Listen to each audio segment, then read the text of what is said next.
What if instead of chasing another New Year's resolution, you stopped this very second and chose to rebuild your entire self from the inside out? It's a phrase you hear all the time: recreate yourself. But how many of us truly grasp the immense, often terrifying commitment that requires? How many are prepared to walk away from the person they've been? We stand at the threshold of a new year, and perhaps it's time for a different kind of alarm to sound. Not a gentle nudge, but a profound awakening. This isn't just about swapping habits. It's a complete manual for architecting your character anew for the coming chapter, and we'll be drawing from the most resilient source of strength known to humanity: Stoic philosophy. Imagine a reality where your peace is no longer held hostage by other people's comments or society's relentless noise. The initial skill we must master isn't indifference. It's strategic focus. It's about becoming the stable center of your own universe, where your worth is internally sourced. You were born original. The goal is to die a masterpiece, not a copy. In our culture, happiness is treated like a scarce commodity to be hunted. Yet a more ancient view suggests it's not found by chasing, but by uncovering what is already present, waiting within you. But to find it, you must turn your gaze away from the external circus and look inward. This brings us to a concept often misunderstood: deliberate self-prioritization.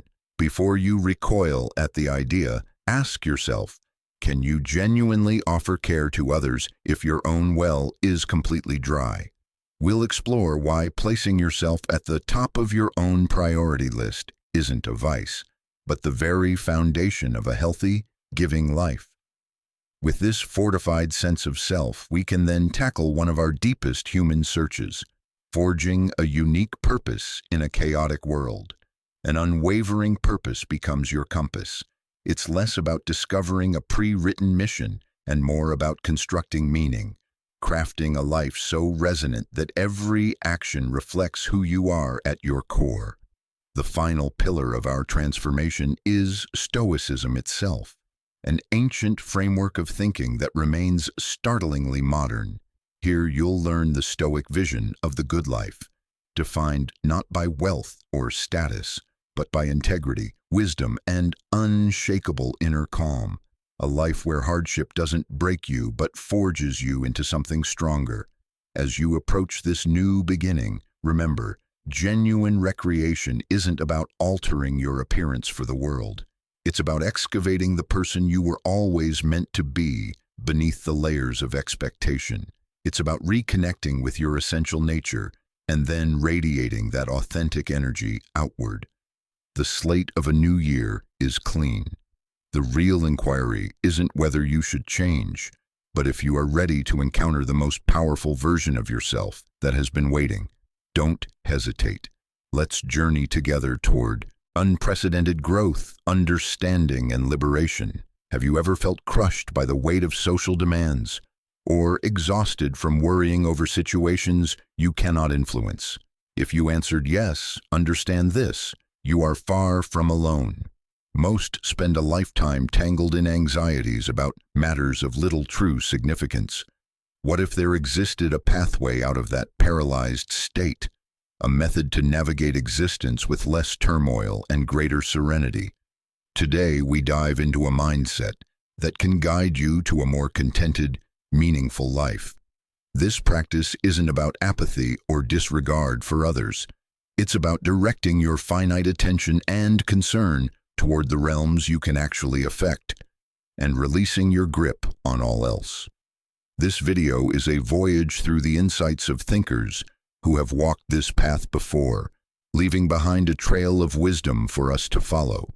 This examination isn't merely academic. It weaves together the serene acceptance found in Buddhist thought, the empowering discipline of Stoicism, the bold defiance of existentialist courage, the practical calculus of Epicurean thought, the flowing principles of Taoism, and the individualistic fire of existentialism.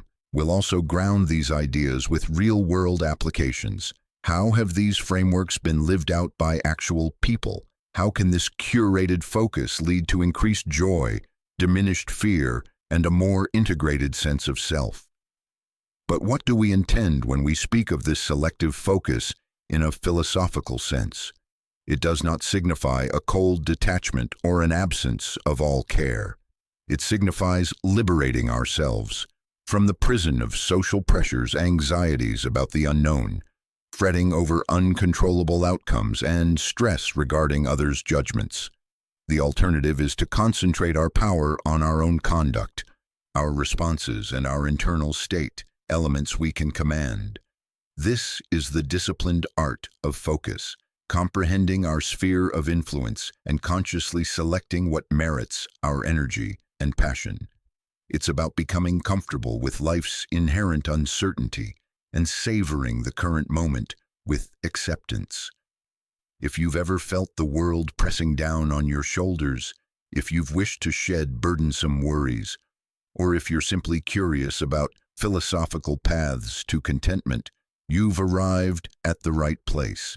By the conclusion of this exploration, my hope is you'll possess a fresh lens for navigating life's fluctuations with composure, peace, and mental clarity. Join me as we reveal how to emancipate yourself by learning this disciplined art. Now is the moment for a philosophical expedition inward, to understand letting go so you may live with more joy and fulfillment.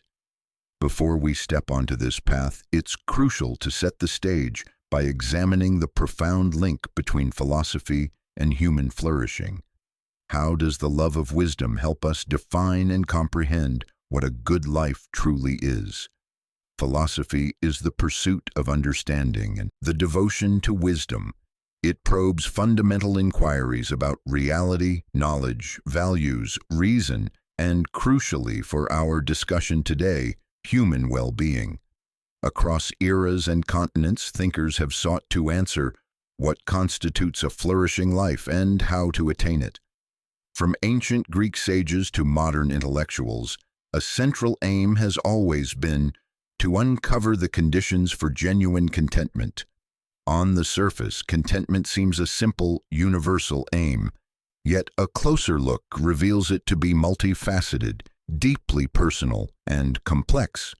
What brings us fulfillment is heavily influenced by personal history, cultural context, and societal expectations. However, when viewed through philosophy's wide lens, the definition of a good life expands and transforms. It moves beyond a single viewpoint. So, how do various intellectual traditions perceive true happiness? Let's begin with the Greeks. Aristotle, a titan of philosophy, considered flourishing to be more than a fleeting emotion or momentary pleasure. He developed the concept of eudaimonia, often translated as thriving or living excellently.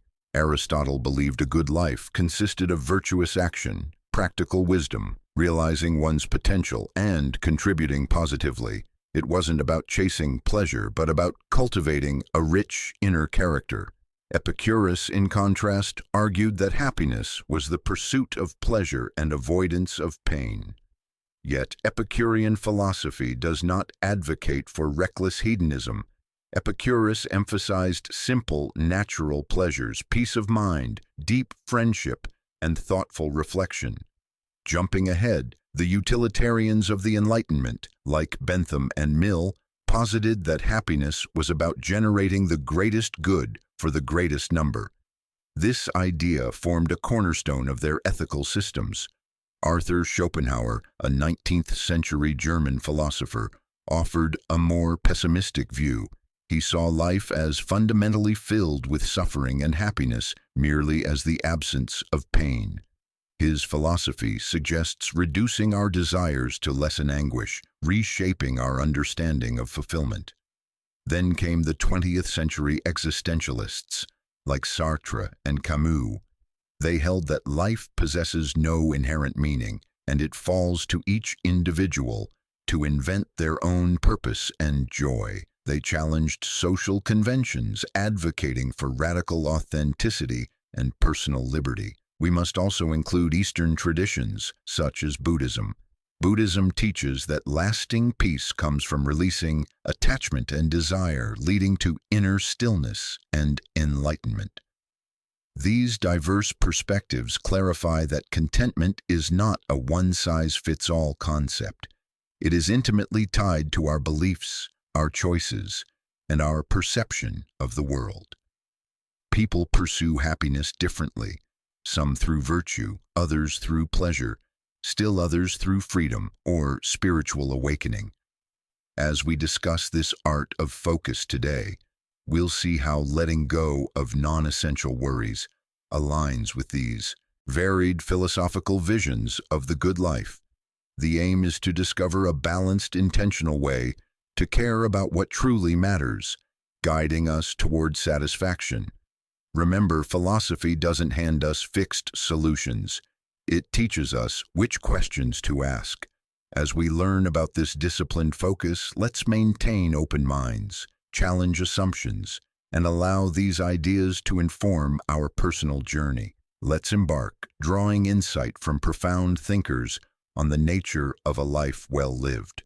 Now let's turn to Stoicism, an ancient Greek school of thought enjoying a powerful modern resurgence due to its profound, actionable wisdom for navigating existence. Founded by Zeno of Citium in Athens in the early 3rd century BC, it was later philosophers like Epictetus, Seneca, and Marcus Aurelius whose ideas endured. Stoicism is an ethical philosophy stressing self-mastery, virtue, and reason. It teaches that while we cannot control events that befall us, we retain absolute sovereignty over our judgments and reactions. Stoicism directs us to invest our efforts solely within our domain of control and to relinquish attachment to all else. It's a potent framework for learning the art of focus. This leads us to a core Stoic dichotomy, articulated powerfully by Epictetus, a philosopher who began life as a slave. In his Enchiridion, he wrote, "Some things are within our power, while others are not. Within our power are opinion, motivation, desire, aversion, and, in a word, whatever is of our own doing. Not within our power are our body, our property, reputation, office, and, in a word, whatever is not of our own doing." This stark division instructs us to channel our attention, energy, and emotion into the aspects of life we can manage, and to adopt a posture of release toward the rest. This isn't an endorsement of laziness or neglect of duty. Rather, it's a call to discern what is truly significant and worthy of our resources. It's about consciously choosing not to be disturbed by life's uncontrollable elements, thereby preserving our equilibrium and aligning with nature's order, a central Stoic tenet. We see this principle embodied in the private writings of Marcus Aurelius, a Roman emperor. Despite immense external power, his meditations reveal a deep understanding of its fleeting nature. He wrote, "Very little is needed to make a happy life. It is all within yourself, in your way of thinking." He consistently emphasized inner peace over external accolades, modeling the Stoic art of focus. Seneca, another Stoic pillar, offers further guidance.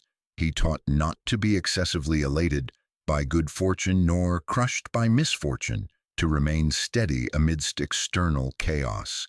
In a letter, he stated, "True happiness is to enjoy the present, without anxious dependence upon the future, to rest satisfied with what we have, which is sufficient, for he that is so wants nothing." By adopting Stoic principles, we learn to stop worrying about life's constant fluctuations and instead concentrate on refining our character, wisdom, and integrity. We cultivate satisfaction with what we possess, indifference to others' opinions, and peace with the world as it is. This Stoic focus is not indifference, it is discernment. From Stoicism, we now journey to the Garden of Epicurus. Epicurus, founder of Epicureanism, provides another vantage point. Contrary to popular belief, his philosophy isn't about sensual excess. It champions a life of tranquility, freedom from fear, and rich friendship. Central is understanding the nature of pleasure and desire. Epicurus held that pleasure is life's highest aim, but he distinguished between fleeting, kinetic pleasures and the deeper, static pleasure of ataraxia, a state of serene contentment free from disturbance. Epicurus's relevance to our theme lies in his critique of social conformity and material desire. He advocated a simple life, believing many of our cravings for wealth, fame, power are unnatural and stem from external pressures. These insatiable desires, he argued, cause more suffering than joy. He famously said, "If you wish to make a man rich, do not add to his store of money, but subtract from his desires." Epicurus also tackled the fear of death, arguing it is nothing to us. For when we exist, death is not present, and when death is present, we do not exist. By relinquishing this fear, we can live more fully in the present. So how does this apply? By understanding our desires, distinguishing essential from superfluous, and mastering them, we achieve contentment. By choosing not to be troubled by others' expectations or the dread of mortality, we liberate ourselves from unnecessary burdens, making space for genuine joy. Epicureanism teaches that happiness springs from inner peace, not external acquisition. It invites us to savor life's simple, lasting pleasures: friendship, thought, freedom from want and fear. As we continue, let's carry Epicurus's insight to reconsider our desires, shed social dictates, and cease worrying over what doesn't contribute to enduring well-being. Our voyage now takes us to 19th century Denmark and Søren Kierkegaard, often called the father of existentialism. Kierkegaard's philosophy centers on the individual, their emotions, freedom, choices, and subjective experience. He held that truth is subjective, and each person must navigate their own path to authenticity. A key concept is the leap of faith, not solely religious, but the courage to commit to a choice or belief in the face of profound uncertainty and the unknown. Our daily anxieties often stem from this uncertainty. We fear future outcomes and struggle to decide without guaranteed results. But what if we chose not to be paralyzed by this ambiguity? What if we took that leap, acknowledged the unknown, and acted with conviction? Kierkegaard wrote, "Life can only be understood backwards, but it must be lived forwards." This aligns with our theme. We gain wisdom in retrospect, but we cannot control or know the future. Therefore, choosing not to be consumed by potential futures isn't carelessness. It's liberating ourselves from the crippling fear of the unknown so we can engage fully with the present. By freeing ourselves from the weight of what if, Kierkegaard's leap can guide us to greater fulfillment. We stop over-worrying about uncontrollable outcomes and focus on living authentically now. Kierkegaard's psychological depth challenges us to examine our lives, our anxieties, and our freedom. His leap offers a way to meet life's mysteries not by trying to control them, but by embracing them with courage, focusing on authentic being. From 19th century Denmark, we travel to ancient India and the teachings of Siddhartha Gautama, the Buddha. Buddhism offers a distinct perspective on suffering, happiness, detachment, and the release of attachment to impermanent phenomena.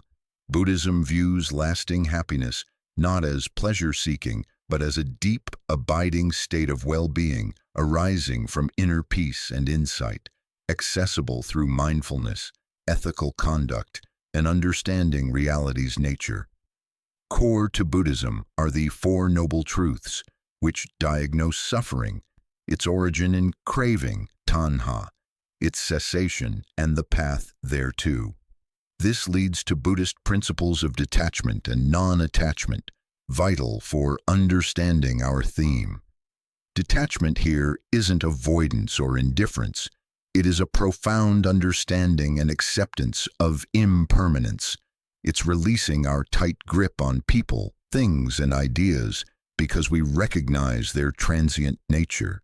Non-attachment means not being psychologically dependent on external conditions for our peace.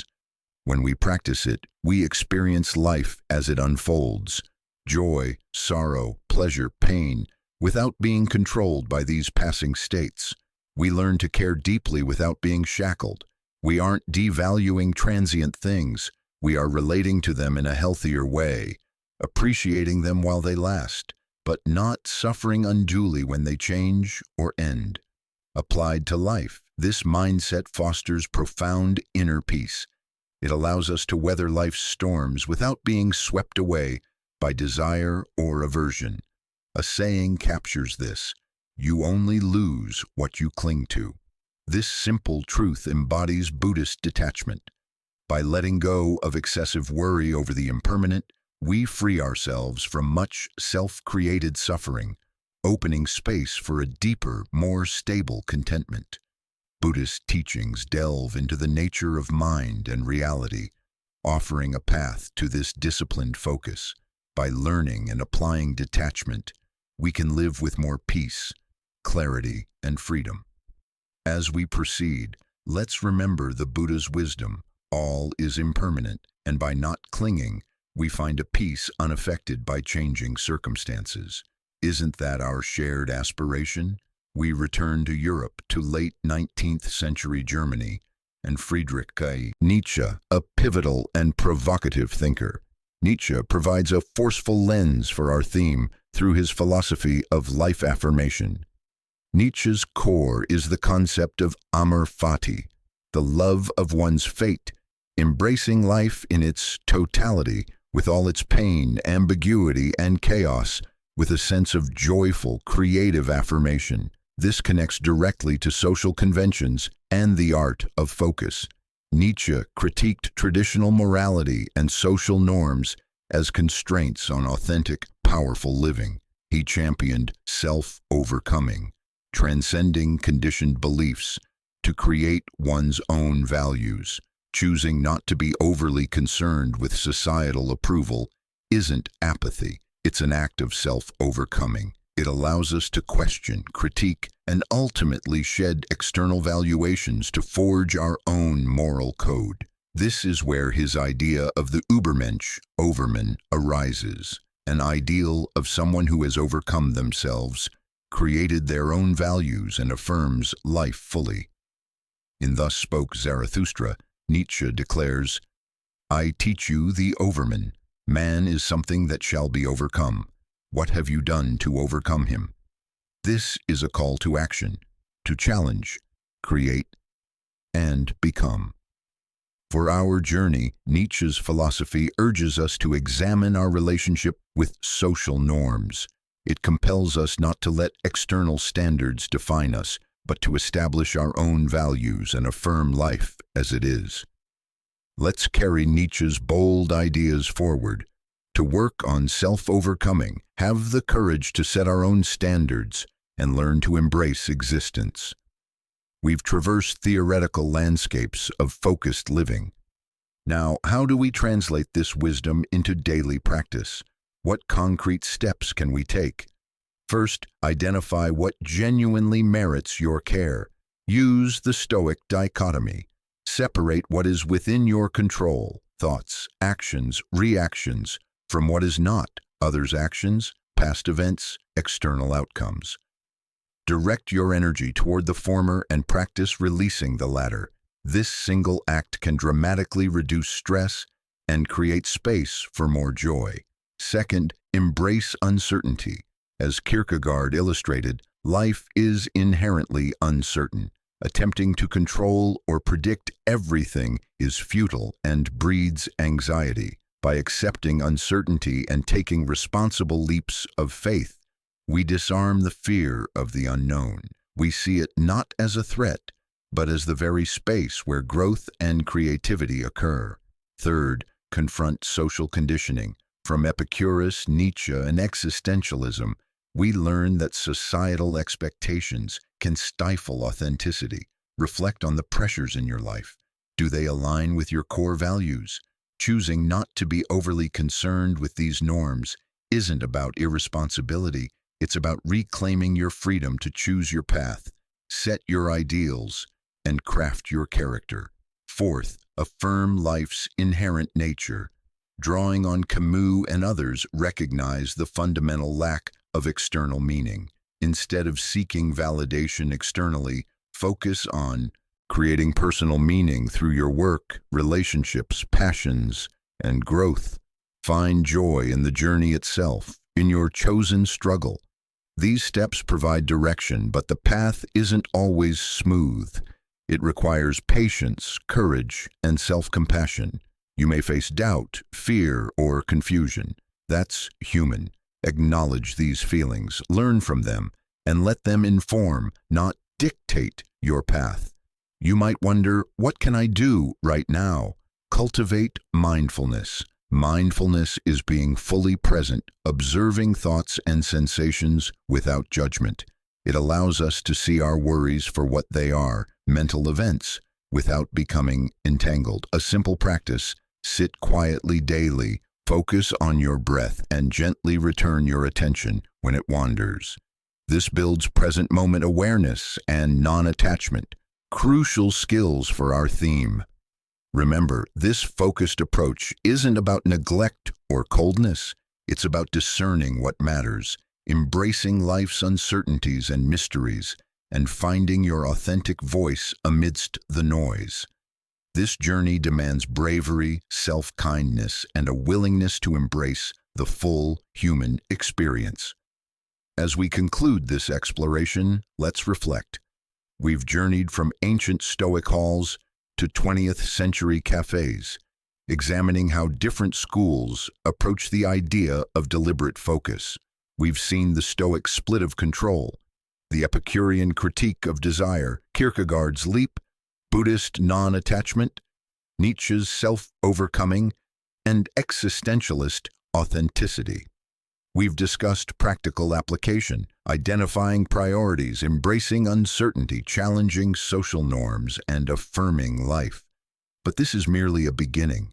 The art of focus is a lifelong practice, not a fixed destination. It requires continual self-compassion, patience, and courage.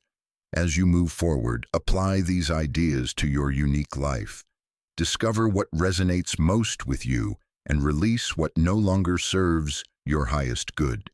The real value lies in the lessons integrated, the perspectives shifted, and the connections deepened. So go forth and practice this art in your own context. Observe the changes, the freedoms gained, the contentment fostered. Understand that this path isn't toward apathy, but toward engaged authenticity. It's about reclaiming your agency, crafting your path, and discovering your essence within the vast tapestry of existence. Have you ever felt guilty for taking a day to rest, enjoying your favorite meal, or prioritizing your own needs? Perhaps you've been labeled selfish for putting your well-being first. Today, we address these feelings and explore the crucial intersection of self-regard and what society often mislabels as selfishness. This video delves into the insights of influential philosophers and psychologists, thinkers who dared to challenge conventions and illuminate the role of self-love and healthy self-interest in a flourishing life. We receive mixed messages about self-love and selfishness. On one hand, we're urged toward selflessness, to put others first. On the other, we're told to practice self-care and honor our own needs. This conflict can breed confusion and guilt. The wisdom we unpack today is applicable to both personal and professional spheres. To live with more harmony, we must understand self-love and a constructive form of self-interest. I once struggled deeply with these concepts, forgoing rest, enjoyment, and even health, to avoid being perceived as selfish. I sacrificed my own well-being to assist others. It wasn't until I immersed myself in philosophy and psychology that I grasped the vital importance of self-regard and a certain kind of self-prioritization. These lessons transformed my personal life and significantly enhanced my professional effectiveness, leading to greater satisfaction. So whether you're here out of curiosity for personal development or for practical insights, this exploration has something to offer. Together, we'll dispel common myths, gain new perspectives, and embark on a journey of deeper self-understanding. Self-love is far more than occasional treats or indulgences, though those can be part of it. At its essence, self-love is the full acceptance of oneself, imperfections included. It's recognizing your inherent worth and treating yourself with kindness and respect. It isn't about perfection, it's about acknowledging your humanity, your unique blend of strengths and limitations.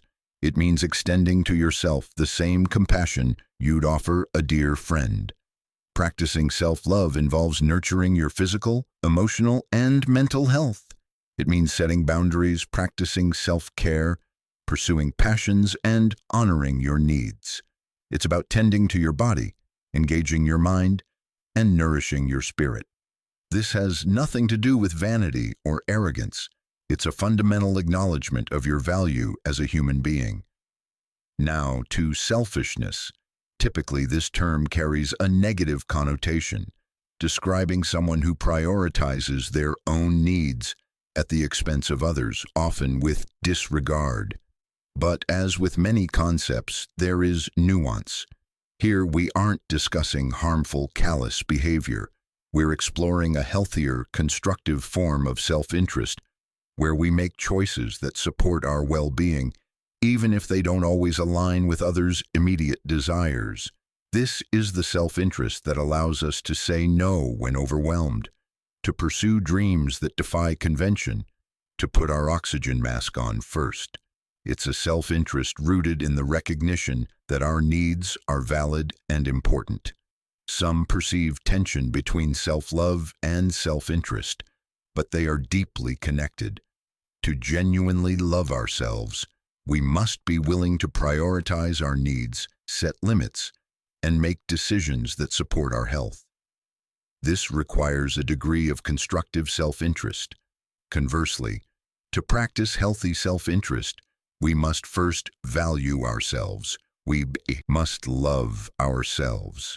They are two sides of the same coin, both essential for personal development and contentment.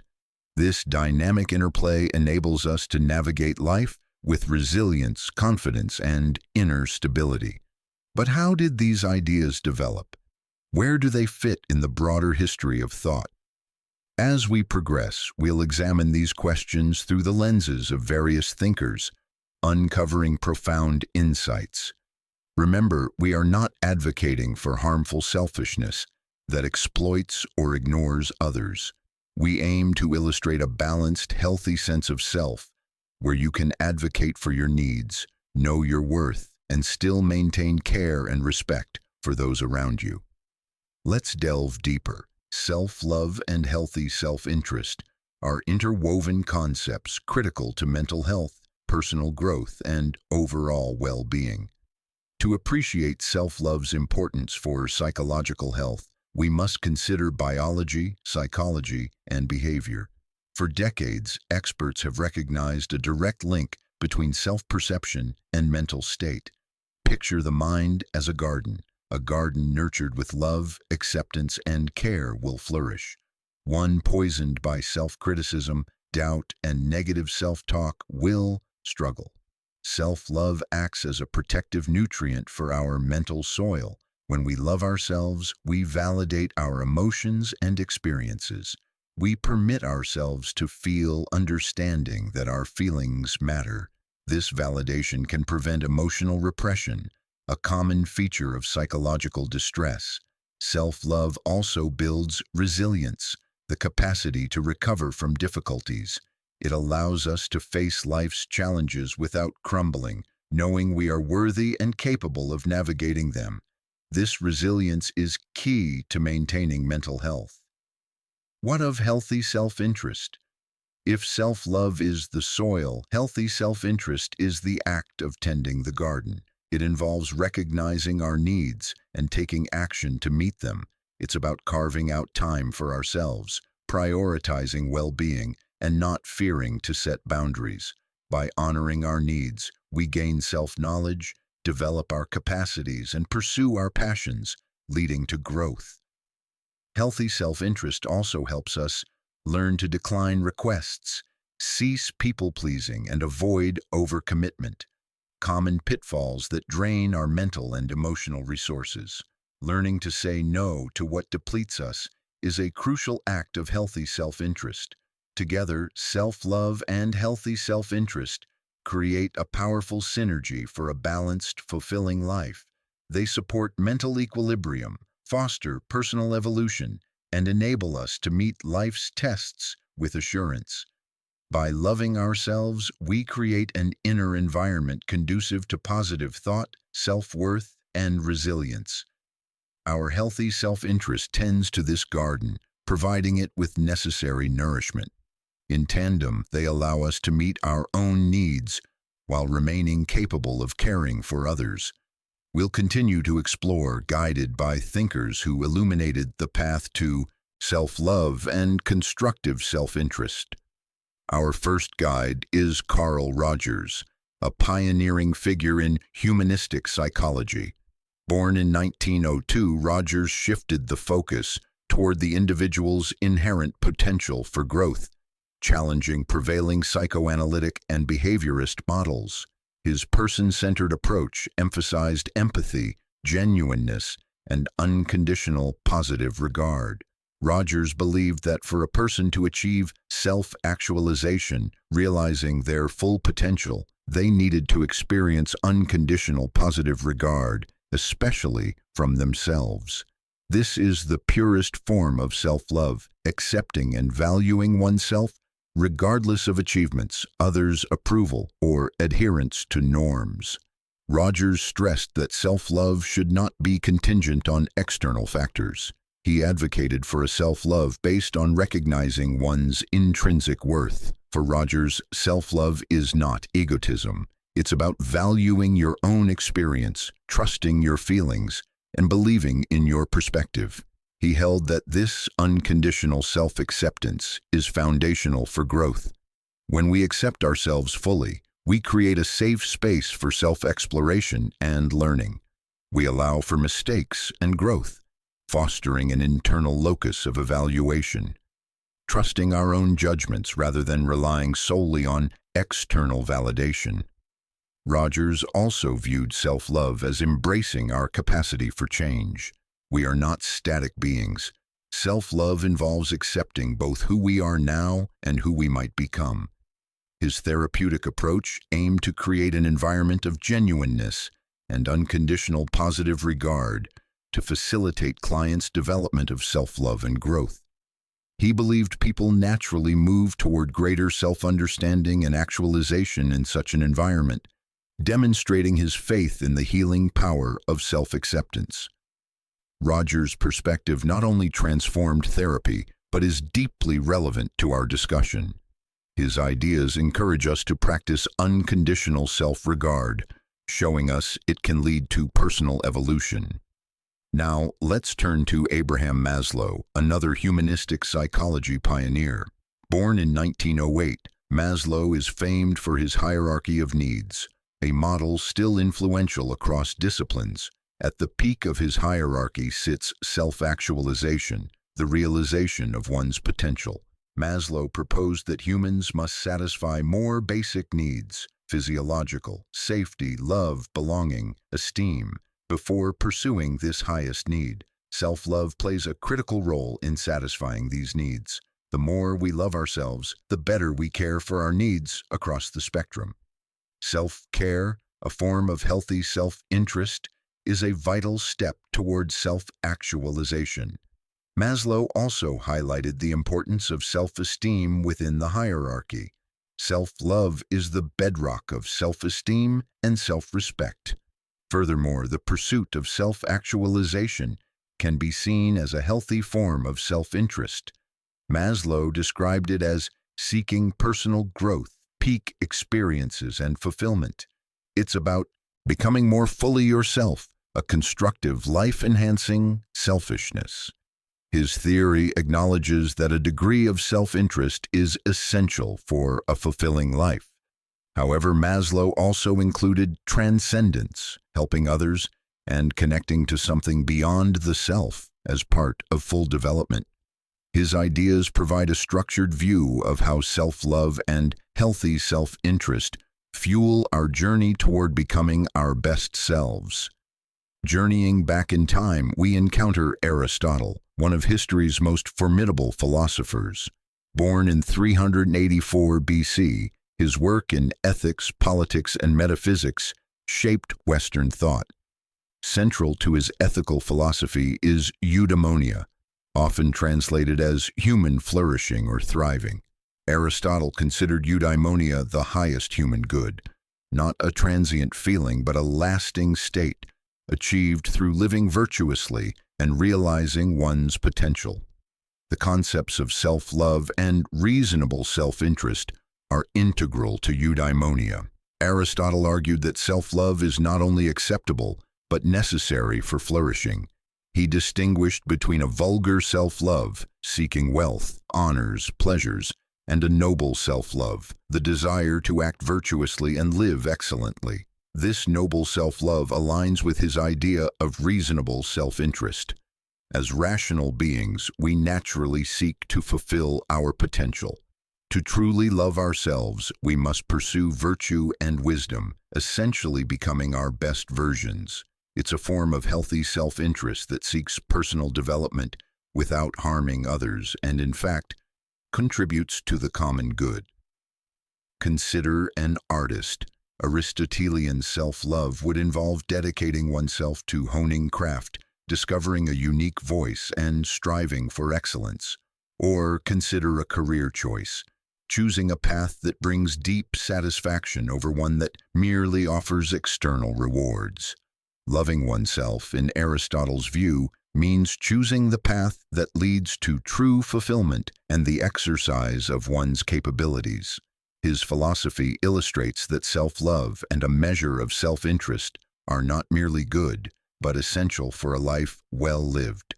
Our next thinker is Ayn Rand, a controversial but influential novelist and philosopher.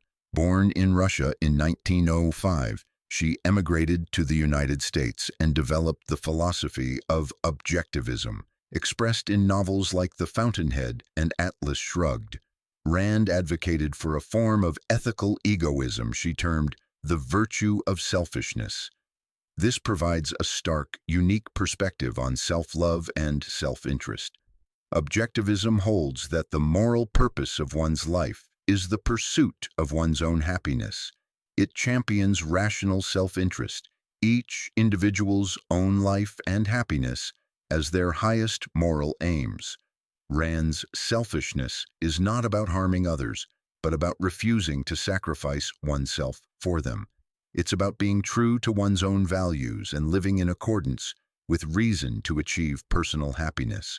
Crucially, Rand's rational self-interest does not sanction exploitation or fraud, as such acts are irrational and destructive in the long term. A strong sense of self-esteem and self-respect is central to Rand's vision. Her selfishness is about loving oneself, maintaining integrity to one's ideals, and seeking personal fulfillment. She argued that this rational self-interest is necessary for a just society, where individuals trade value for value voluntarily. While many find her philosophy extreme, it undeniably forces a re-examination of selfishness, reminding us of the importance of living by our own judgment and in our own interest. Now we enter the serene world of Stoicism with Epictetus. Born a slave around 55 AD, Epictetus became one of Stoicism's most influential teachers. Stoicism posits that virtue, wisdom, and living in accordance with nature constitute the good life. We cannot control external events, but we can control our judgments and responses. Stoicism counsels calm acceptance of fate while focusing on self-improvement through reason. Epictetus is renowned for his teachings on inner freedom and self-control, primarily in the Discourses and Enchiridion. A cornerstone is distinguishing between what is within our power, our opinions, desires, aversions, and what is not, external events, others' actions. This discernment is the foundation. Self-control, for Epictetus, means mastering our internal responses. Our inner state is not determined by externals, but by our own judgments. This aligns with self-love. It involves tending to our mental and emotional well-being, preserving inner peace.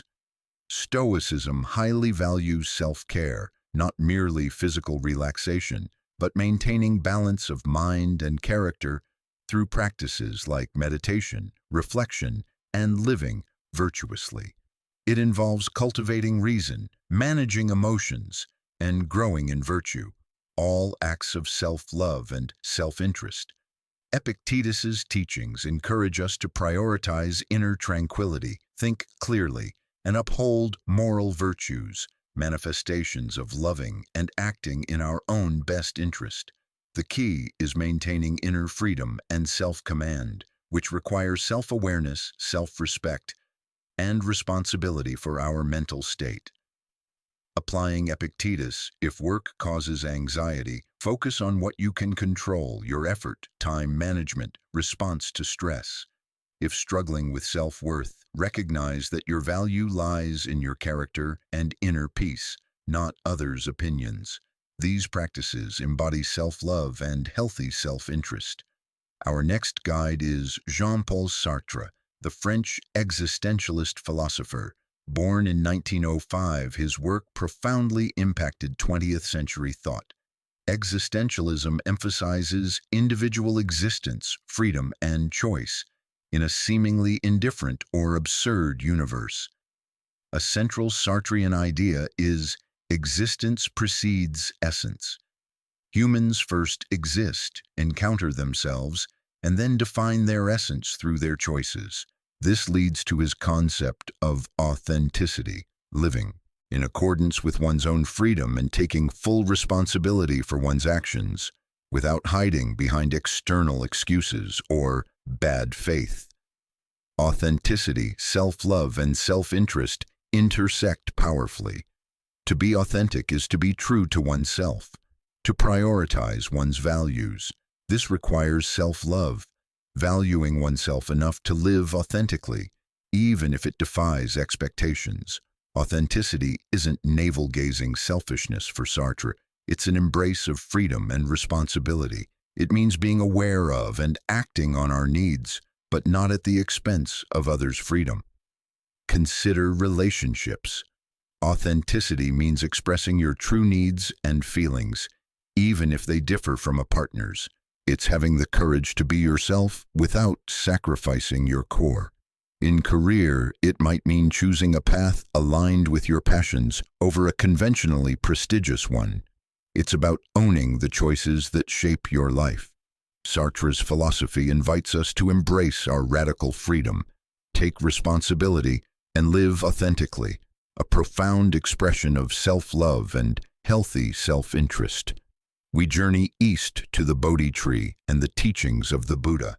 Buddhism offers a distinct path through its four noble truths: the reality of suffering, its cause in craving, its cessation, and the path thereto, and the noble eightfold path, the middle way. The middle way is a path of balance between indulgence and extreme asceticism. From a Buddhist perspective, self-love can be seen as compassionate concern for one's well-being, cultivating wholesome mental states. This aligns with the middle way, caring for oneself without veering into narcissism or self-neglect. Selfishness, in its harmful forms, greed, hatred, delusion, is discouraged as roots of suffering. However, a healthy concern for one's well-being is essential, as it enables the cultivation of compassion for others. Meditation, a core Buddhist practice, is an act of self-love and healthy self-interest, dedicated time for inward focus and cultivating peace. In daily life, the middle way guides us to balance personal needs with responsibilities to live healthfully without denial or excess. It teaches approaching life with equanimity and compassion for self and others. The Buddha's middle way offers a compelling view of balancing self-love and self-interest, avoiding extremes. We turn to mid-20th century thinker Erich Fromm, a social psychologist and humanistic philosopher. In his seminal The Art of Loving, Fromm presents love as an art requiring discipline, concentration, patience, and transcendence of narcissism. Crucially, he argued that the ability to love others is inseparable from the ability to love oneself. Fromm's self-love is not narcissism. It's a deep appreciation for oneself that enables genuine love for others. He wrote, "Love for oneself is inseparably connected with love for any other being." He believed mental health is tied to one's capacity for self-love and love of others. In practice, Fromm's idea encourages balancing care for self and others. It means acknowledging our own needs while respecting others. It rejects self-love as self-absorption, reframing it as an inclusive act that starts within and extends outward. In relationships, it prompts active listening and mutual respect rooted in self-love. In personal growth, it teaches embracing flaws without self-hatred, fostering growth through compassionate self-critique. Fromm's perspective adds a crucial layer. Self-love is not isolated but foundational for loving others and living wholly. We've traversed diverse perspectives. Comparing them reveals common threads amidst diversity. Carl Rogers and Abraham Maslow tie self-love to self-actualization. Aristotle links it to eudaimonia through virtue. Ayn Rand champions rational self-interest. Epictetus and Stoicism focus on inner freedom via self-command. Sartre connects it to authentic freedom. Buddhism teaches balance via the middle way. Erich Fromm binds self-love to the capacity to love others. Despite varied contexts, all recognize self-love as crucial to well-being, not vanity.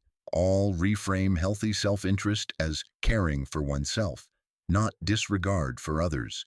Applying these insights to modern life, we learn self-love is recognizing our worth and treating ourselves with kindness. It involves understanding and meeting our needs. Healthy self-interest is about setting boundaries, making time for ourselves, asserting our interests while maintaining empathy. In a world often demanding self-sacrifice, these perspectives remind us we cannot pour from an empty cup. By nurturing ourselves, we become better equipped to contribute to the world. Let these thinkers guide you as you navigate self-love and self-interest, creating a balance that fosters personal development and a good life. Hold to the insight that self-love and balanced self-interest are not barriers but catalysts for a meaningful, fulfilling existence. Have you ever pondered life's fundamental questions? Who am I? Why am I here? What is my purpose? If so, you've touched existentialism, a philosophy centering on individual existence, freedom, and choice. Picture yourself floating in the cosmos, gazing at Earth, a tiny sphere in infinite space. All human endeavor condensed on this speck. It can feel overwhelming, even absurd. But that sense of insignificance is precisely where existentialism begins. In simplest terms, existentialism is concerned with finding self and meaning through free will, choice, and personal responsibility. It rejects the idea that the universe holds inherent truths about our lives. Instead, it asserts we must each create our own meaning, navigating a vast, indifferent cosmos where traditional structures offer no easy answers. This philosophy crystallized in the late 19th and 20th centuries, born from post-war disillusionment, a rebellion exploring the human condition in an increasingly absurd world. Two figures stand as guiding stars, Jean-Paul Sartre and Albert Camus. Jean-Paul Sartre, the iconic French philosopher, is a pivotal existentialist figure. His belief that existence precedes essence captures the idea that we enter the world without predefined purpose. We create our essence through choices and actions. For Sartre, We are not born with a mission. We find ourselves in an arbitrary world, and it becomes our responsibility to shape our destiny and give life unique meaning. Albert Camus, another French thinker, while often associated with existentialism, termed his philosophy absurdism. For Camus, the universe is indifferent to our struggles. Yet, rather than despair, he saw this recognition as a starting point to create our own meaning, to rebel against absurdity and embrace the freedom it offers. We'll dive into their philosophies, unpacking key concepts and exploring how their ideas provide insight for our own lives. Welcome to a journey into existentialism, a journey that may not yield easy answers, but will provoke essential questions about life, freedom, and responsibility. Existentialism's roots extend back to thinkers like Søren Kierkegaard and Friedrich Nietzsche. Kierkegaard emphasized individual experience and personal responsibility, arguing truth is subjectivity. The most significant truths are personal. Nietzsche fiercely criticized established values, emphasizing the life-affirming individual who creates their own values. However, existentialism flourished post-World War II, a time of cataclysmic despair and shattered certainties, forcing a reassessment of humanity's place. Its emphasis on personal freedom, choice, and authentic existence resonated deeply. The core tenet, existence precedes essence, contradicted the traditional view that essence, a fixed nature, precedes existence. This revolutionary idea proposed we are born without predetermined purpose. We must define ourselves through actions. Simone de Beauvoir, another key existentialist, applied this to women's experience in the second sex, linking existentialism to feminism. The political landscape, totalitarianism, the Holocaust, nuclear threat, fueled a sense of alienation echoed in existentialist works. Literature and art, Dostoevsky, Kafka, Beckett, also vividly depicted existential themes of despair and absurdity. Thus, existentialism emerged from philosophical thought, historical upheaval, and cultural expression, a response to modern challenges, urging individuals to face absurdity and create personal meaning. Having set the stage, let's examine Sartre and Camus. Jean-Paul Sartre, 1905-1980, was a philosopher, playwright, novelist, and critic. Orphaned young, he excelled intellectually, attended the École Normale Supérieure, and formed a lifelong partnership with Simone de Beauvoir. His service and imprisonment deeply shaped his views on freedom and responsibility. Sartre's major contribution is existence precedes essence. This counters traditional philosophy, suggesting humans first exist, then define their nature. This ties to his concept of radical freedom.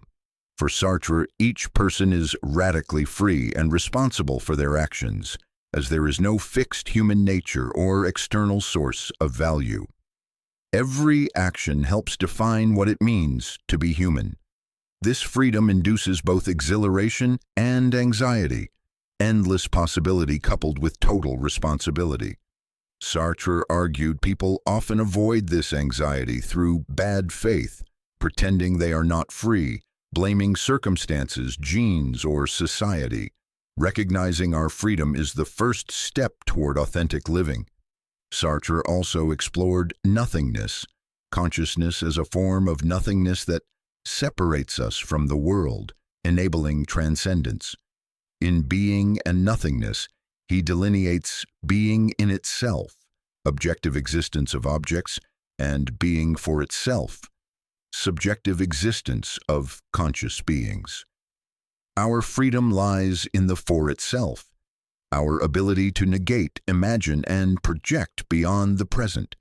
He wrote, "Man is not the sum of what he has, but the totality of what he does not yet have, of what he could have." This underscores humanity as an unfinished project defined by future possibilities. Sartre also examined the look of the other, how being seen can objectify us, leading to his famous "Hell is Other People," highlighting how relationships can limit freedom. Sartre's philosophy was deeply engaged with social justice and political action. He saw philosophy as a tool for questioning and changing society, a call to use freedom to combat injustice. Being and Nothingness, 1943, is his magnum opus, delving into phenomenology and existentialism. It posits that human reality is defined by its freedom, the ability to be what it is not, and not to be what it is. Our consciousness is a whole in being, a perpetual lack that drives us toward future possibilities. This freedom is the source of both anguish and dignity. Nausea, 1938, his first novel, follows Antoine Roquentin's psychological crisis as he confronts life's absurdity and meaninglessness. The novel explores isolation, freedom, and the absence of external meaning. Roquentin experiences nausea, a visceral disgust at the sheer arbitrary existence of things. He realizes every existing thing is born without reason, prolongs itself out of weakness, and dies by chance. This captures the existential confrontation with absurdity. Yet this lack of inherent meaning is not a sentence to despair, but an invitation to freedom. Roquentin concludes, "I am free. There is absolutely no more reason for living. I have to invent my own reasons." This is the existential call, to create meaning in a world that offers none. Sartre's works are brave, complex examinations of the human condition, urging us to face the unsettling truth of our freedom in the absence of external meaning while empowering us to create our identity. Albert Camus, 1913-1960, was born in French Algeria, growing up in poverty, which informed his political awareness and empathy for the marginalized. A gifted student, he studied philosophy, developed a love for theater and journalism, and was active in the French resistance during editing the clandestine newspaper Combat. He merged philosophy, literature, and political engagement. Though associated with existentialism, Camus rejected the label, calling his philosophy absurdism. For Camus, the absurd arises from the clash between the human need for meaning and the universe's silence. In his essay, The Myth of Sisyphus, he elaborates, Sisyphus, condemned to eternally roll a boulder up a hill, only to see it roll down, embodies the human condition. Like Sisyphus, we face the absurd cycle of life and death in an indifferent world. Yet Camus does not conclude with despair. He writes, "The struggle itself toward the heights is enough to fill a man's heart. One must imagine Sisyphus happy." Camus proposed rebellion as the response to absurdity. By choosing to continue living and affirming life despite its meaninglessness, we revolt. This rebellion affirms our existence and dignity. His political views also reflected this, fighting for justice and freedom from oppression. Camus also emphasized human-derived meaning and morality. In a world without external meaning, we can and must create our own values, often found in simple sensual pleasures, sunlight, beauty, friendship. This is embodied by Meursault, the protagonist of The Stranger, who lives purely in the physical present. Camus did not dismiss moral responsibility.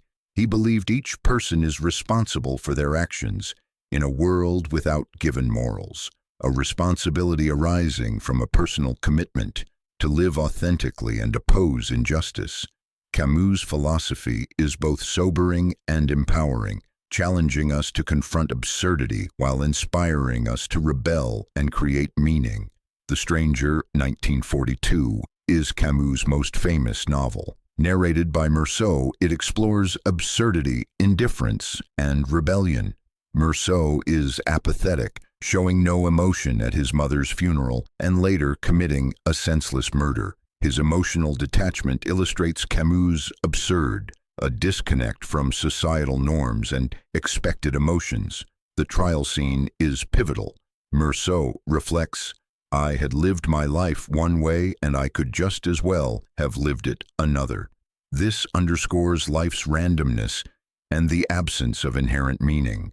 This perspective isn't pessimistic, it's liberating. By sentencing Meursault to death, Camus highlights the ultimate absurdity, but also Meursault's final embrace of life's indifference, feeling a tender indifference for the world. The novel also probes morality in an absurd world, forcing readers to question the basis of right and wrong when no external code exists. The Stranger vividly embodies Camus' absurdism, confronting the universe's indifference and life's randomness, inviting us to consider meaning and morality for ourselves. How do these existential philosophies apply to modern life? Both offer paradigm shifts in approaching life. From Sartre, we are urged to embrace radical freedom and its accompanying responsibility. In a world of external influences, societal norms, family expectations, cultural trends, we are reminded we possess the freedom to define ourselves, to choose our values and actions. This can be seen in daily choices, career, relationships, hobbies, responses to challenges. We are not bound by past or circumstances. This perspective fosters an empowering sense of agency and authenticity. For example, if you're in an unfulfilling job chosen due to pressure, Sartre would encourage embracing your freedom to evaluate and choose a path aligned with authentic desires. From Camus, we learn to acknowledge and confront absurdity. Rather than seeking illusions of objective meaning, we are encouraged to create personal meaning and values. This can liberate us from the societal rat race and the endless pursuit of externally defined success. His notion of revolt inspires us to affirm life amidst adversity.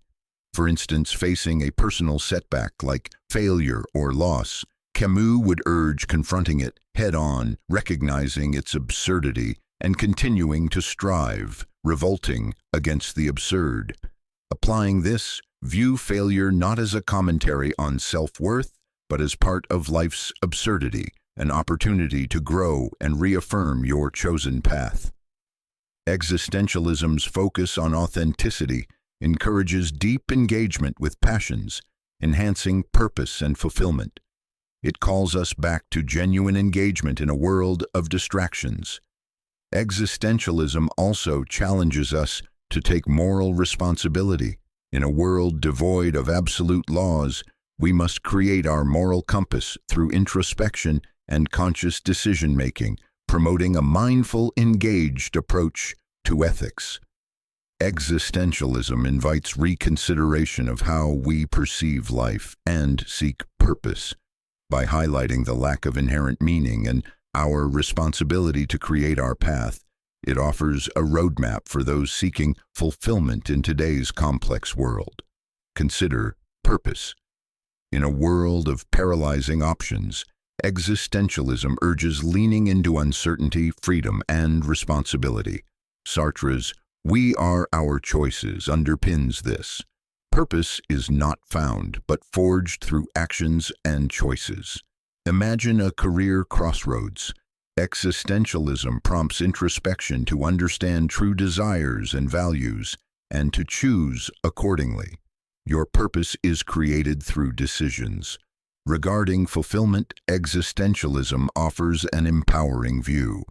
Fulfillment arises from living authentically, choosing your path, engaging deeply with passions, and creating personal meaning. It shifts focus from external validation to internal authenticity. Measure success not by wealth or followers, but by authenticity, passion, engagement, and growth. This leads to deeper fulfillment grounded in self-truth. By confronting absurdity as Camus proposed, we can find fulfillment.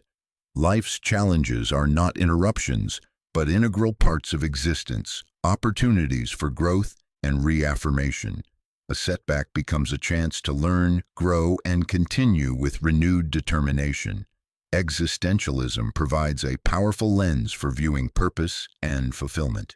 It doesn't give easy answers, but equips us to navigate complexity, make conscious choices, and create our purpose and fulfillment. The relevance of existentialism remains profound. It offers clarity and direction in an ambiguous world. Sartre and Camus invite deep reflection, questioning assumptions, and active steps in creating purpose. As we close, I encourage you to carry these insights. Reflect, question, discuss. View your life through an existential lens. Remember, your existence is not defined by external circumstances. You have the freedom to shape your existence, create your meaning, define your purpose, and seek your fulfillment. In a world of uncertainty, the existential perspective reminds us we hold the pen that writes our life story. So step back into your life with a renewed sense of agency, authenticity, and resolve to live deeply, meaningfully, and authentically. Have you ever felt overwhelmed by the modern world's pace, sought tranquility amidst chaos, or clarity in uncertainty? What if a way of life existed that could equip you to handle challenges with balance and resilience? That path is Stoicism, an ancient philosophy as relevant today as 2 millennia ago. Its timeless wisdom offers a guide to living happily, mastering emotions, and meeting adversity with grace and strength. Stoicism teaches focusing on what we can control and accepting what we cannot. Seneca, a renowned Roman Stoic born in 4 BC, was a philosopher, statesman, playwright, and advisor to Emperor Nero. His profound philosophical works, especially Letters from a Stoic, have influenced generations. This collection of 124 letters to his friend Lucilius shares wisdom on myriad topics, a timeless guide to living well. These letters are a rich tapestry. They remind us of virtue's value, resilience's power, and more. Seneca's lessons are not mere theory. They are practical tools for daily life, offering a map to a good life and peace in chaos. As we delve into Seneca's letters to grasp Stoicism's heart, it's vital to understand why these teachings resonate now. Our world differs vastly from Seneca's Rome, but human hopes, fears, struggles, and emotions remain similar. In an age of constant sensory bombardment, the Stoic principle of focusing on the controllable acts as a lighthouse, clearing mental clutter and directing energy toward our actions and responses. This not only boosts productivity, but cultivates peace amidst turmoil. Modern culture often equates success with wealth and fame. Seneca's letters remind us that true wealth and happiness arise from virtue and wisdom. They urge reevaluating success, striving for personal growth, ethical living, and meaningful relationships, sources of deep, lasting fulfillment. Seneca's frank discourse on death is refreshingly insightful in a death-averse culture.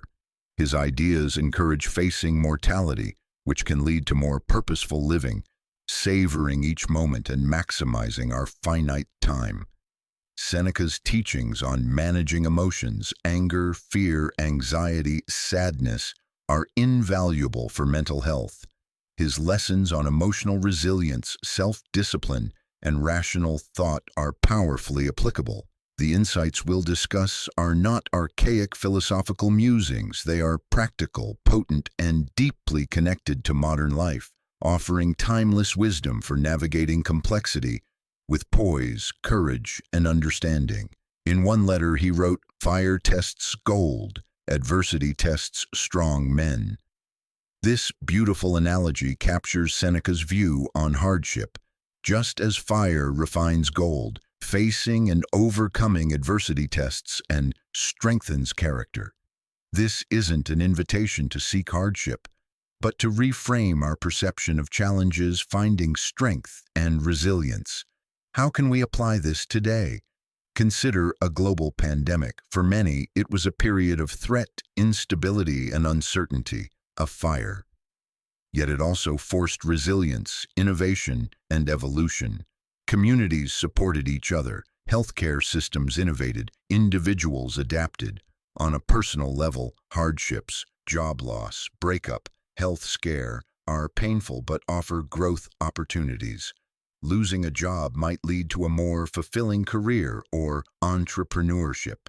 A breakup might foster self-discovery. A health scare could prompt healthier living. The Stoic approach isn't to deny pain, but to acknowledge it, accept its reality, and use it as a catalyst for change and growth. While we can't always control events, we can control our response. This perspective makes adversity less an obstacle and more an opportunity. Applying Seneca, practice mindfulness, being fully present in the moment, savoring experiences without distraction. This deepens appreciation and improves focus and well-being. Evaluate daily routines. Are you wasting time on trivial or joyless tasks? Can you delegate, eliminate, or streamline to make time for what matters? Every minute spent on the unimportant is lost for the important. Cultivate gratitude for time. Instead of lamenting its speed, value each day, hour, and breath as precious gifts. Don't live solely for the future. Set goals, but enjoy the journey. Life happens now. Seneca's meditation on life's brevity is a powerful wake-up call, a call to cease procrastination and live fully in the present. Seneca wrote extensively, never neglecting the importance of human connection. His insights on friendship remain deeply relevant. He stated, "One of the most beautiful qualities of true friendship is to understand and to be understood." This simple, profound statement holds deep wisdom about friendship's essence and importance. This quote posits empathy as friendship's core. To understand and be understood implies deep mutual empathy, a willingness to listen and share, to see through another's eyes and allow them to see through yours. How does this ancient wisdom apply today? In an era of digital connectivity but potential emotional distance, maintaining deep, understanding relationships is crucial. It means making time for these bonds despite busyness, through heartfelt conversations, being present in need, sharing joy and laughter. Seneca's wisdom also prompts evaluation of current relationships. Are they based on mutual understanding and empathy, or are they superficial? Are we in draining relationships, or surrounded by those who understand and uplift us? Remember, quality, not quantity, matters in friendship. Finally, Seneca's quote isn't just about being understood, it's about understanding others. This requires being a good listener, compassionate, and seeking to comprehend others' perspectives without judgment. It means cultivating empathy to guide interactions. In a world where misunderstandings fuel conflict, such understanding is vital. Seneca's wisdom reminds us of the importance of understanding and being understood. The foundation of genuine friendship lies in mutual empathy. Seneca taught extensively on managing emotions, particularly anger. He wisely said, "There is no more stupefying thing than anger, nothing more bent on its own strength." This lesson underscores the importance of mastering emotions, especially anger, which can be highly destructive. For Seneca, anger is a self-centered, self-sustaining emotion, leading to irrational decisions and regrettable actions. It's easy to succumb to anger, but how can we use Seneca's wisdom to check it? How can we, as modern people in a stressful, contentious world, better control anger? First, Seneca wants us to recognize that anger harms us more than its target. Understanding this helps create distance, allowing us to view anger more objectively. Second, cultivate self-awareness. Identify triggers and physical mental cues signaling rising anger. Self-awareness enables preemptive action. Stoics strongly believed in reason's power. Seneca taught using reason to clear the mind in anger's heat. Ask, is my reaction proportionate? What's a more constructive response? Beyond awareness and reason, relaxation techniques, taking a walk, deep breathing, progressive muscle relaxation can calm mind and body, providing a needed pause. Finally, from a Stoic view, we should recall we control only our response to others' actions. If someone's actions upset us, we can choose not to become angry, but to respond with understanding or firm assertiveness if needed. Applying Seneca's wisdom, we can break free from anger's destructive cycle, cultivating mental peace and emotional resilience. Managing anger isn't suppressing feelings, but handling them in healthier, more productive ways. Seneca tells us to see anger for what it is, a self-defeating emotion, and provides tools to combat it. It's a lesson in reclaiming our power from anger and using it for good. Tranquility, a core Stoic tenet central to Seneca's teachings, is captured in his notion that virtue is nothing else than right reason. This illuminates virtue as the pinnacle of human ethics, revealing Stoicism's profound commitment to moral integrity. What does Seneca mean by virtue and right reason? How can we integrate these principles? Seneca, like Stoics generally, saw virtue as the highest good, superior to wealth, reputation, pleasure, or life itself. The virtuous person lives according to reason and wisdom, acting justly, courageously, with self-control, and wisely. Translating right reason into practice involves embracing wisdom and reason as guiding principles. Make decisions beneficial and ethical. Constantly seek knowledge. Be open to perspectives. Apply critical thinking to life's complexities. Seneca encourages reflection on actions and attitudes. Are they aligned with virtues we aspire to? Do we exhibit integrity when unobserved? Do we choose the right path even when the wrong is easier? Regular self-reflection aligns actions with moral compass. Cultivating virtue also involves practicing empathy and compassion. Recognize every individual's inherent worth. Treat others with kindness and respect. Stand against injustice. Help those in need. Strive to contribute positively to community. To live by right reason. Nurture resilience and equanimity. Life brings challenges, but the virtuous person faces them with strength and calm, not allowing externals to compromise moral values. Integrating these principles brings Seneca's teachings to life, enabling us to live in accordance with virtue and right reason, achieving fulfillment and peace beyond transient pleasures. Seneca's emphasis on virtue is a powerful reminder of moral integrity's importance in a materialistic world, inspiring us to prioritize virtue and live harmoniously with our highest values. Seneca, though wealthy, held unconventional views on wealth and happiness. Contrary to equating wealth with happiness, he saw virtue and wisdom as true sources. He profoundly stated, "No man is more unhappy than he who never faces adversity, for he is not permitted to prove himself." This rich statement invites rethinking perceptions of wealth, happiness, and adversity's role. At first glance, this seems counterintuitive. Don't we seek lives free from hardship? Yet Seneca insists, a life untouched by adversity leaves us unhappy and unfulfilled. Why? Seneca's philosophy highlights adversity as a catalyst for growth and self-realization. Without it, we lack opportunity to test resilience, discover strengths, realize potential. Overcoming challenges leads to true self-understanding. This self-realization is where genuine happiness lies. Pursuit of wealth often leads away from this path. Wealth can provide comfort and security, but also complacency, indulgence, entitlement. Cushioned by wealth, we might miss opportunities to test our mettle, learn, grow, prove our worth. How can we apply Seneca's teachings to modern concepts of wealth and happiness? First, embrace adversity. View challenges not as obstacles, but as opportunities for growth and learning.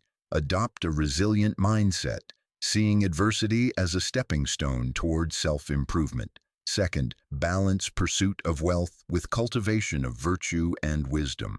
It's not about rejecting wealth, but ensuring material success doesn't overshadow moral and personal growth.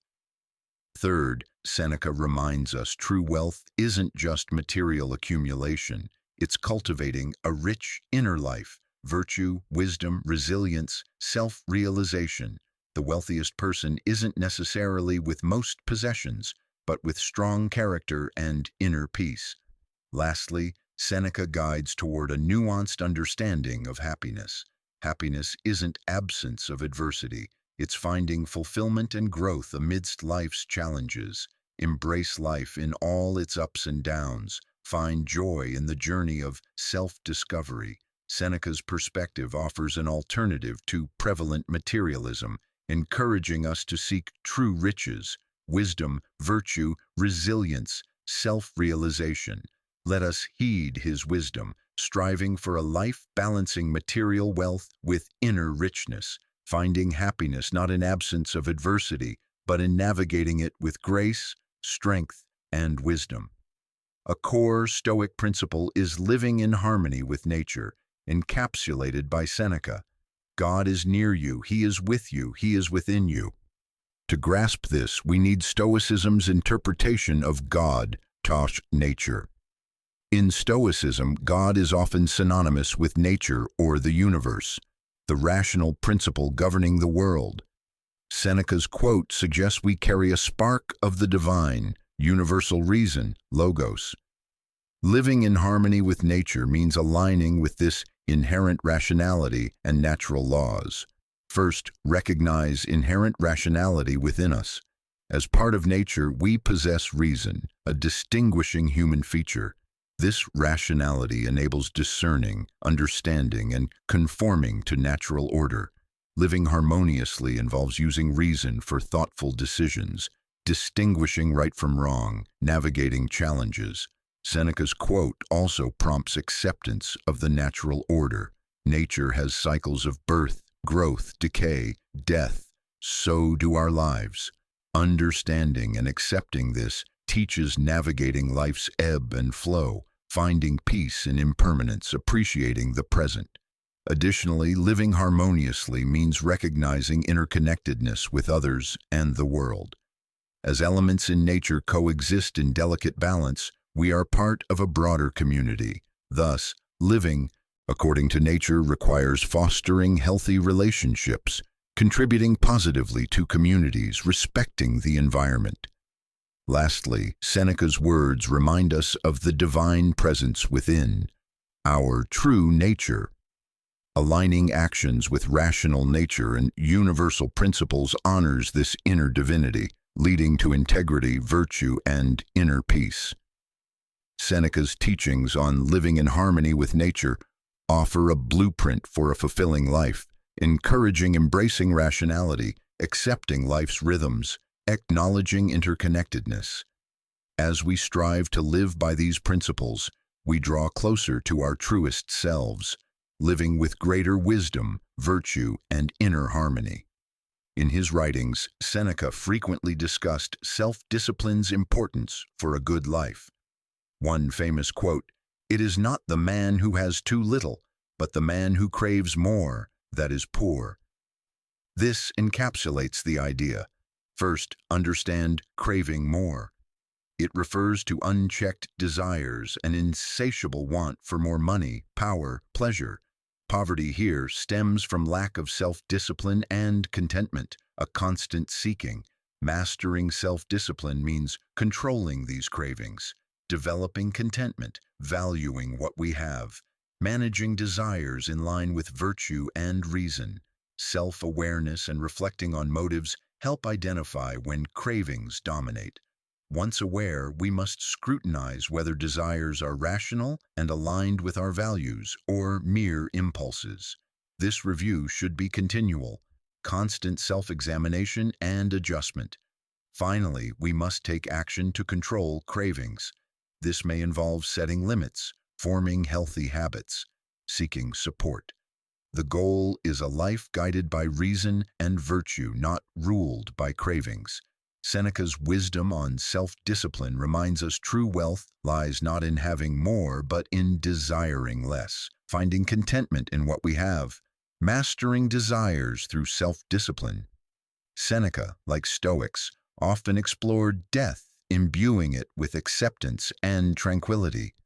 To understand, we must grasp amor fati, love of one's fate. Stoics teach accepting all parts of life, including its end. Death, like birth, is natural to be acknowledged, not feared. His quote is a statement of acceptance. Death not as a terrifying end, but as a release, a final rest from life's troubles and turmoil. This view stems not from pessimism, but from deep understanding that all life aspects, including suffering, are temporary, and death is their natural conclusion. This perspective on death transforms how we view and live life. It encourages living each day with mortality awareness, which can make life more meaningful and focused. Seneca's view advises not fearing death, seeing it not as a calamity but a natural, unavoidable event. Accepting death can free us from fear, allowing freer, braver living. It also helps appreciate each moment as a gift to be used wisely. Seneca's teachings encourage regular reflection on mortality, memento mori. This can help navigate problems better, value life more, prioritize what's truly important. It's a mindset shift, seeing death not as an end, but an integral part of life's journey.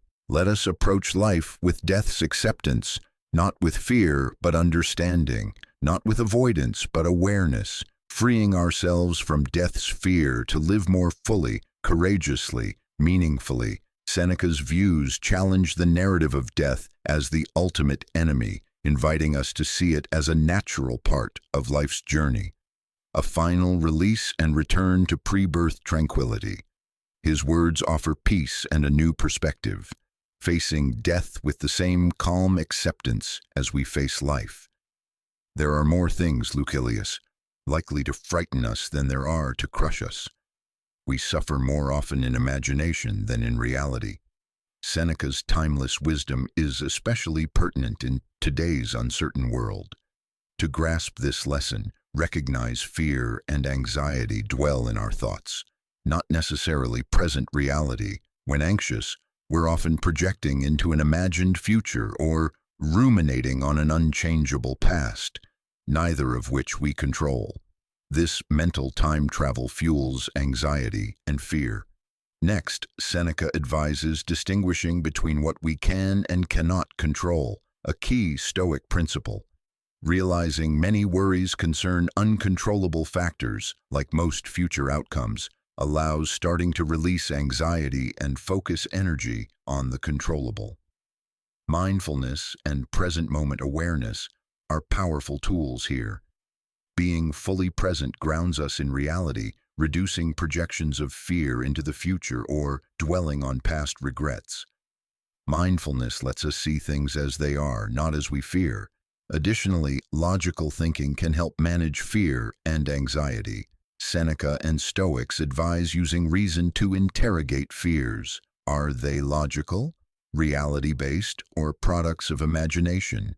Questioning often reveals fears based on unlikely scenarios or exaggerated outcomes.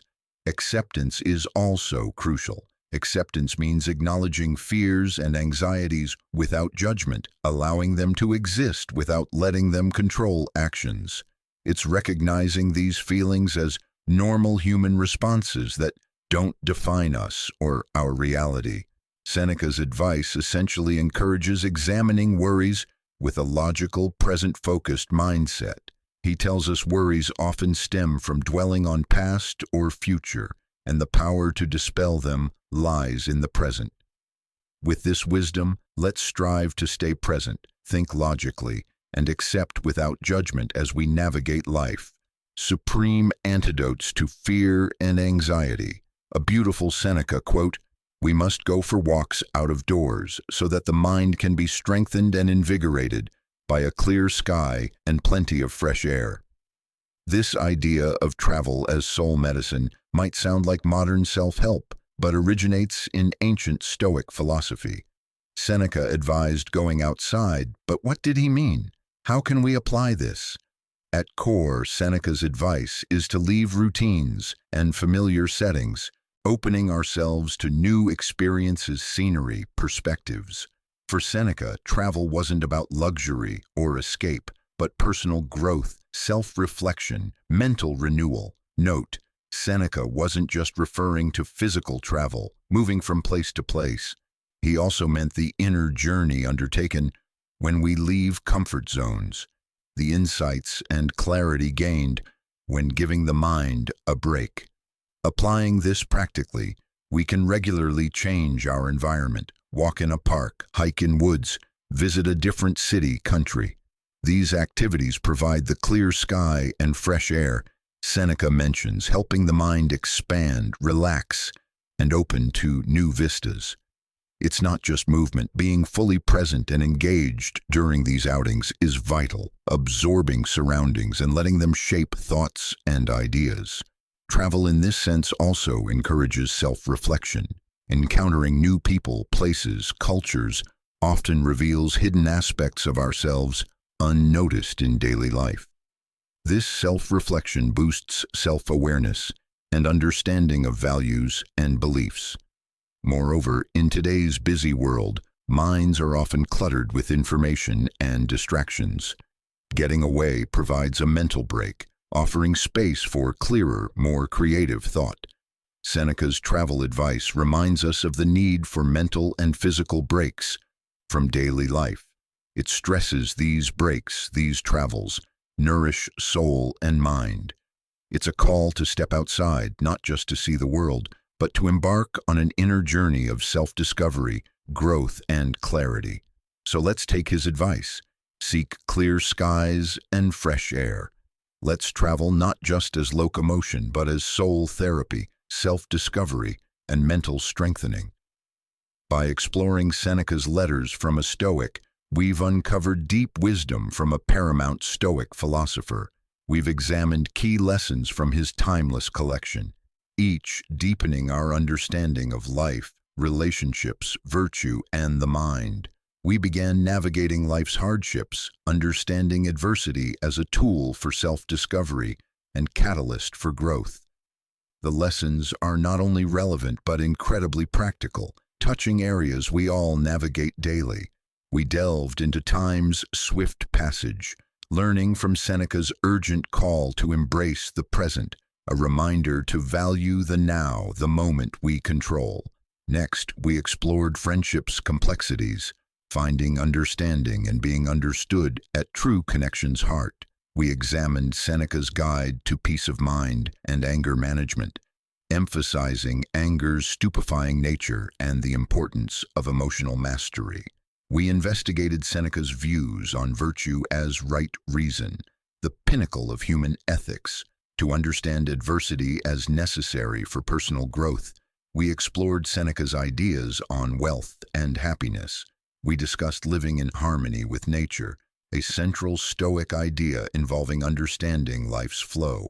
We covered self-discipline and craving control, based on the wisdom that craving more, not having little, constitutes poverty. We also examined Seneca's views on death, often met with fear, and found a sense of peace and acceptance. We analyzed fear and anxiety with a critical eye, dissecting them with rational thought and present-moment awareness. Finally, we let Seneca's thoughts on travel wander through our minds, realizing travel as a soul journey, refreshing the mind and opening new perspectives. These lessons from Stoicism's depths offer a path through life's many challenges, but these insights only help if applied in daily life. Reading and understanding are first steps. The real journey begins when they guide actions, decisions, perspectives. Let's strive to apply Stoicism's essence daily, cultivating virtue, accepting the uncontrollable, navigating ups and downs with wisdom and resilience. Wisdom from letters is not a prescription, but a guide, inviting us to view life through a Stoic lens, enabling lives of purpose, tranquility, and profound understanding.